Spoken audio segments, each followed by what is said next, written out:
109 feet that way.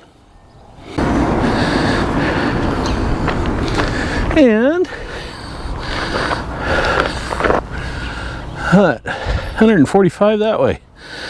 Well, that works out to just about 1/3 of an acre. The only reason why I even mention that is because quite a few of you here recently have been asking me just how big the property is here that I've moved to. So we went from 7.01 acres down to 1/3. Yeah, not real happy about that. I don't know what this bush is here at the end of my property line, but it is kind of pretty when it's in bloom. But it looks like there's an elm tree kind of trying to grow up in the middle of it, so that's going to have to be trimmed out of it. And then next to that, I have some lilac, it looks like. Yeah, we'll have to see what color those turn out to be, if they're purple or white or just what. Anyway, welcome back to the 30th of March, 2026. It's a beautiful Tuesday, although the wind's coming up, and our warm temperatures are coming to a swift end. We're going to be down into the 40s for the daytime highs here this week, and a lot of rain. So hopefully things will green up a little bit, and that'll help the water for the farmers that's already turned down. Where I used to live, they've already got water coming down the canal system over there about a week and a half, 2 weeks early, just because the ground is so dry and farmers need the water because they're the #1 money-making enterprise in the valley. In the last 2 videos, I've had quite a lot of comments. A couple of you have wanted a more in-depth interview with my friend John Holt that is related to the Holt Best bunch that created Caterpillar. So I'll have to twist John's arm and see if maybe we can expand on his knowledge of family history a little bit more. And the other one pertained to the video before that with the tractor pull. A lot of people seem to like that one. So as a reminder, on the 18th of April, I'm going to go to a plow day, so hopefully by the 19th I'll have the video out to you all so you can see what was going on at our plow day. And maybe with any luck, knock on some hard wood, I might have a tractor at that show. One of the other questions I have gotten from people that have noticed I'm still using a cane and hobbling around, breathing heavy, because not only my knees hurt, but I'm still dealing with a pair of broken ribs under my right arm, or left arm, sorry. It's this way. I'm looking at you, you're backwards but this way. Yeah, the left arm. So yeah, that is hurting. And then people have asked about how my knees are healing up. Well, I'll show you. Well, the knees are still black and blue in places. In through here, these stitches, and down here, they don't show up on the camera all that well, but they are still black and blue on both knees.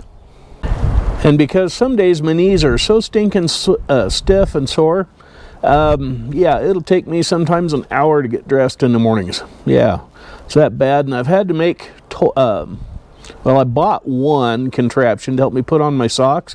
And then I had to use another device that you use to pull up like your boots by the boot straps. It's a wooden handle with a metal kind of a hook thing on it. I've had to use that on the other side of this tool that I purchased. Yeah, just to get my socks on in the morning. It's so bad some days. So yeah, I'm hopefully healing though. I'm trying to get there, so we'll keep making videos. Why are family visits like leftovers? Because after about 3 days, you want to wrap them up in some cellophane and toss them out. Yeah. Some of you have been asking how improvements around the place have been going. Well, I picked up some 4x4 posts here to do the fence with. Yeah. I got 4 more, and I think I got 4 in the garage and 2 more floating around outside. They're pressure treat or whatever. So, yeah, we're going to get on to repairing a fence here before too long. And as for the shop, well, let me show you what I've got for the shop.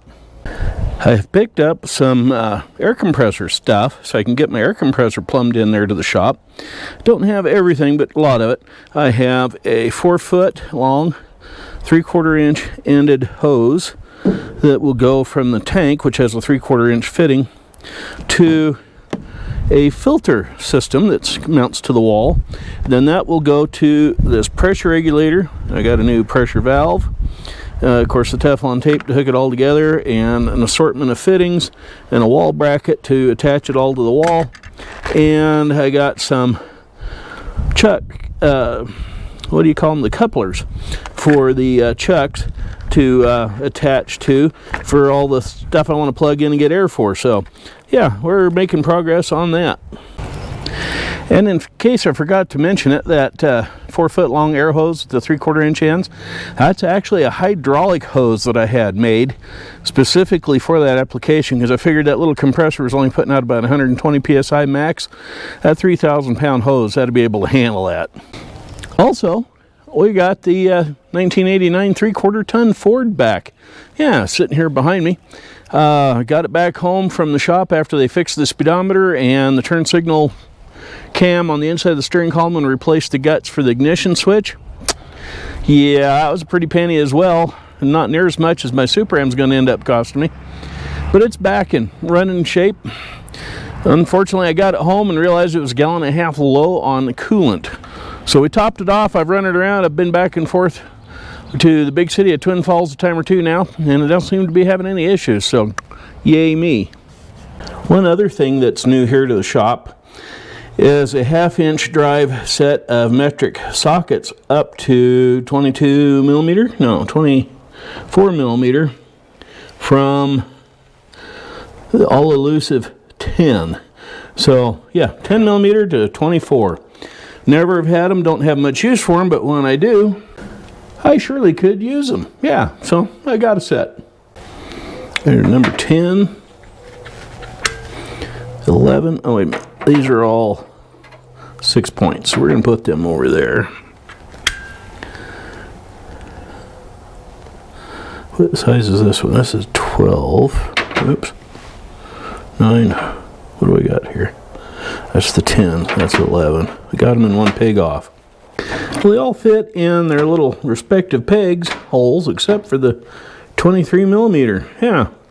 So anyway, now I got to get some 12 points to fill up the rest of this in the 1/2 inch, and I'm going to save this rack, which you've pretty much all have seen that the socket snap to. I'm going to save that, put my oddball 1/2 inch sockets on that, and put them in the pickup to use when I go out to hunting parts and whatnot. So yeah, that's what I'm going to do with that. I really don't want to use my good brand new sockets for that in case I drop one out there in the dirt in the ground somewhere and forget it and leave it. Yeah, so I'm going to go to yard sale swap meets and whatnot, see what I can find that's slightly used, maybe even a little bit rusty. And in case I hadn't mentioned it, my friend John Holt that I did the interview with about Holt's merging with the Best Corporation to become Caterpillar, he brought me this nice stool to sit on out here in the shop. And boy, it's been real helpful because I just can't stand real long. Hooking up the air compressor is going to be a video in itself, because I'm going to not only run that hose from the compressor over to the wall for the filter and the pressure regulator, I'm going to plumb all that in with some galvanized steel piping. Yeah, I know a lot of you say, oh, why spend that money? Do it with plastic, it's easier. Well, I would, but I saw a friend of mine that had survived a PVC compressed air pipe explosion. The shrapnel from a PVC explosion, that's right up there with a hand grenade. Don't ask me how I know, but yeah, it ain't a pretty sight. So no, I'm not doing PVC for compressed air lines in my shop. Why do visiting relatives always bring desserts to the family dinner? Because sometimes sweetening the visit is often easier than shortening it. Yeah. Anyway, some of the stuff that's going on, like out in the shop and whatnot, might have to wait a bit. As you can see behind me, I am still unpacking things from the move from the farm to over here. It's been an enormously slow process. There's only so much I can do in a day, what with my knees and legs and hips and whatever's ailing and aching and paining me that particular day. So yeah, it's been a very slow, drawn out process. I am making progress on it though. It doesn't look like it. May look like stuff's been moved around a little bit. That's because it has. I keep moving things from other rooms to this room so I can sit here in this chair, which is nice and soft, and sort through stuff, toss stuff into piles, you know, to save or to actually toss in the trash. So I bring it in here because I don't have furniture in the rest of the house. So I sit here and do all my sorting and tossing and that sort of thing. Yeah, so anyway, that's that for that. It's supposed to turn off cold again this week, but as soon as it warms back up again, probably the week after, we'll be out and we'll put up or I'll try to put up the fence panels on the west side of the place and maybe fix the ones on the east side that are about ready to fall over. I want to kind of get that done so I can park stuff in the backyard, kind of out of sight, out of mind, if you follow of what I'm saying there. So, yeah, and then we got some trees and bushes to take care of and trim up and that sort of thing. So be a little bit of yard work coming up yet, work outside that we need to get done fairly soon. I had quite a few of you comment on the Palouse Country. Apparently you can't find it for some reason on Google or whatever. Probably a spelling issue. I may not even have gotten it right. But the Palouse Country in North Idaho, southeastern Washington and northeastern Oregon is very rolly hills. I mean, we are talking sand dune city. I mean, if it was sand, it's very up and down and twisting side and up and down. And yeah, that's why I made the comment about running through it with a car, a sports car on a country road, because it's like driving a roller coaster. It really, truly is. I did it once in a... Gosh, what was it? It's a big old Mercury boat. I can't tell you the year of it, but it had, of all things in it, a 427 single overhead cam engine in it. Ended up selling the car to some guys that I used to hang around with that I'd borrow a Ferrari for cruise night every once in a while back when I was younger, and I looked more like Tom Selleck. I had a lot of fun. There's a story there and a half. But yeah, I ended up selling it to them because they loved racing cars out the local track, and I don't know what happened to the car. It probably got totaled and scrapped, but the engine, it's still floating around in a race car right this minute. In fact, I think they dropped it in a aluminum bodied replica of a Shelby Cobra to try to make it more real or something. I don't know what they did with it, but that's the last rumor I heard about it. Anywho, on we roll. And no pun intended. I mean, those hills really do. Yeah. Oh, and one more thing. For those of you that are creators, video creators that use YouTube as your platform, remind your subscribers to check their subscriptions. I was told this, and since then I have discovered that's also the case for me. I've been following a guy that I'd first started following years and years ago from England that was a farmer. I keep seeing his videos popping up every day, something new, but didn't realize for some reason I was no longer subscribed to his channel. Well, I'd run into somebody that put me onto this about a week ago, that they have been finding and hearing that YouTube will kick something that you have subscribed to off your subscription list, and you have to go back and resubscribe to it. So if you are a subscriber and follower to this channel, go back, if you would please, and double check to see if you're still a subscriber or if I'm just popping up in your feed because you've watched the channel before. If that's the case, please click on the subscribe button again. Don't forget to do that. And you may have to do it 2 or 3 times, so keep an eye on that for all of the channels that you follow. Not just mine, but all of them. Because like I said, YouTube will kick you off of some if you don't watch them very often. I think it's what the algorithm is. If you skip 2 or 3 of them, you're no longer on their subscription list, I think is what's going on. So anyway, if you would, double check your subscriptions for Dave's Old Iron. Well, that's going to do it for this video. I think I'm going to sit down and enjoy myself a nice big glass of sweet tea. I think there's more sweet in that than there is tea, but anyway, I'll still drink it. Yeah, it's going to be kind of a short video.